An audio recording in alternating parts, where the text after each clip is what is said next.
astronauts on the ISS age slightly lower than the people on Earth. मतलब जो space के बाहर इन्होंने क्या बोला कि relativity shows that time moves differently depending upon speed and मतलब हमारा जो फोर्थ डिमेंशन टाइम है वो डिफरेंट मूव करता है depending upon the speed and the gravity. तो ये तो बहुत ही, ये बात तो आप अग्री करोगे कि जो अर्थ पे जो ग्रेविटी है 9.8 का और जो स्पेस में है वो बेसिकली नहीं है ना, बहुत कम है. तो आप कहो तो ये यही कहना चाह रहे हैं कि as slightly slower than the people on earth because they are moving very fast and a bit farther from the earth's gravity, right.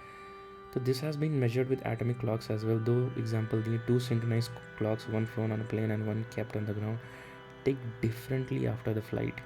तो ये एक्सपेरिमेंट मैं थोड़ा विश्वास करने में वो हो रहा है मेरे को, बट ठीक है, मान लेते हैं कि इनकी बात सही है. तो हमारा नेक्स्ट क्वेश्चन क्या होना चाहिए? दूसरा एग्जाम्पल भी पढ़ो यार. That's direct evidence time is a dimension that stretches and bends and not just a tick tock thing, right. यहाँ पे थोड़ा पॉज लेते हैं यार अपने, मतलब जब मैं पहली बार देख रहा था तो मैंने भी बहुत सारे पॉज लिए थे एंड मैं सोच रहा था यार कि कैसे.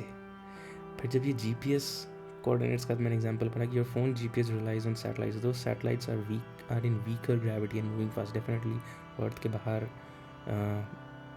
रिवोल्यूट कर रहे हैं ना. And so their time runs differently than clocks on the earth, right. तो फिर मेरा क्वेश्चन यही था सेकेंड लाइन पढ़ने से पहले कि जो GPS कोऑर्डिनेट्स अगर वहाँ पे डिफरेंट है बाहर एंड अंदर का टाइम डिफरेंट है तो फिर वो मैच कैसे करते हैं? तो एम्बिगिटी आ जाएगा टाइम में, राइट. तो फिर इनका सेकंड लाइन देखो क्या लिखा हुआ है कि engineers must adjust for this time dilation every day without correcting for Einstein 4D space time effects. Your GPS should be of by kilometres in just a day. अगर ये बात ट्रू है यार, मैं थोड़ा सा और रिसर्च करूँगा इसके ऊपर, लेकिन अगर ये बात ट्रू है तब तो हो गया भाई, तो सही में हो गया मेरा. फिर how to feel 4D.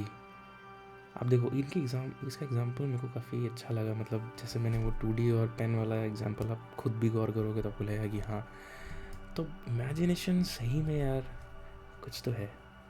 how to feel 4D. So here's a way to imagine it. So in 3D, if you want to describe an object, say a cup, you give its length, width and height. Definitely yeah, but in reality that's not enough.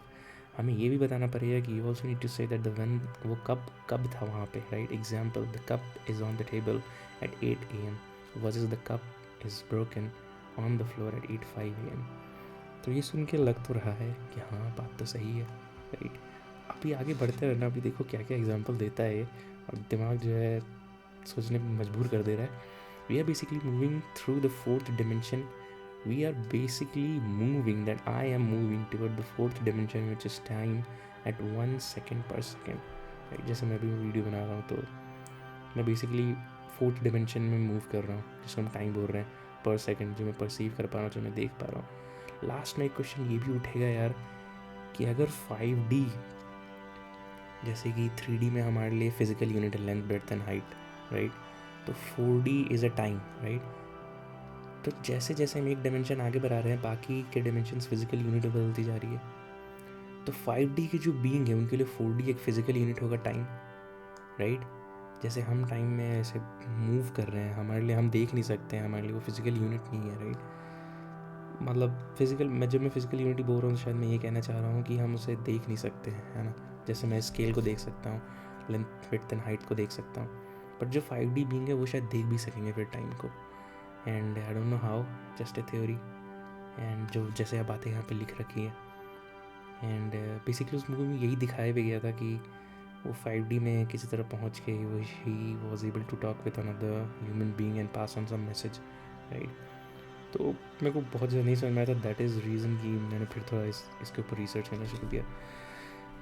तो ठीक है, the time coordinate is just as real as the spatial ones. तो question यहाँ पे ये भी hit होता है कि अगर जो चीज़ें हम 4D में परसीव कर रहे हैं अभी, जो हो रहा है, राइट. और अगर 5D के लिए just a physical unit he can, मतलब ही नहीं पता that being can see, right. जैसे हम पढ़ पाते हैं लेंथ विड्थ एंड हाइट, तो वैसे 5D बीइंग भी उसके लिए किताब होगी मेरी एक journey basically, right. Akshay at 10 years, Akshay 20 years, Akshay 40 years doing this, Akshay at 80 years doing this and that. उसे सब कुछ पहले से पता होगा. यहाँ पे क्या एक और क्वेश्चन उठता है कि अगर 5D में ऑलरेडी सब कुछ हो चुका है, देन क्या मैं अपने फ्री विल के अकॉर्डिंग एक्ट कर रहा हूँ, और it is just the destiny जो मैं बस परसीव कर पा रहा हूँ, राइट? ये क्वेश्चन बहुत ज़्यादा हिट हुआ हमको। ये क्वेश्चन मैंने इससे पूछा भी, आगे देखते हैं क्या बोलता है। इंटरस्टेलर के एग्जाम्पल को छोड़ देते हैं। एंड फिर देखो यही क्वेश्चन मेरे को बोलते जा रहा था कि do you want me to make a visual analogy like a sketch in a words, और how you and me and everything actually look stretched out in 4D space time. Perfect, let's see ourselves in 4D space time with a thought experiment. So you in 3D right now, you think of yourself as a 3D object, height, width and depth, like a statue frozen in the space, right? Add time because of you add the time and we become a 4D shape. Now imagine that every moment of your life is stacked together. The baby you, the school you, present you and the future you. All this version exist as slices along the time axis, right? तो basically यार एक समझो एक line है ऐसा जो मैं imagine कर पा रहा हूँ, एक लाइन जिसको हम टाइम बोल रहे हैं, ठीक है? इमेजिनेशन ही है, टाइम देख थोड़ी सकते हैं। और मेरा जो बाकी का जो वो चीज़ है ना, my baby version, school version, present version, future version, वो बेसिकली इसी हेलिक्सिकल पाथ में शायद इस एक्सिस के अराउंड मतलब ग्राफ बना रहा हो। हेलिक्सिकल ही क्यों बना रहा है यार, ये भी देखेंगे, ठीक है? तो ठीक है, तो if you could see the full 4D versions of you would look like a long spaghetti long worm, right? Stretching from the day you were born until the day you will die. At age 10, a slice of the worm is child size, age 30, adult size, 80 and the size is elder size, right? Everyday analogy. So this is a movie, हाँ think of this as a movie, each frame जो है वो 3D snapshot of you है, and the whole year is your 4D existence, right?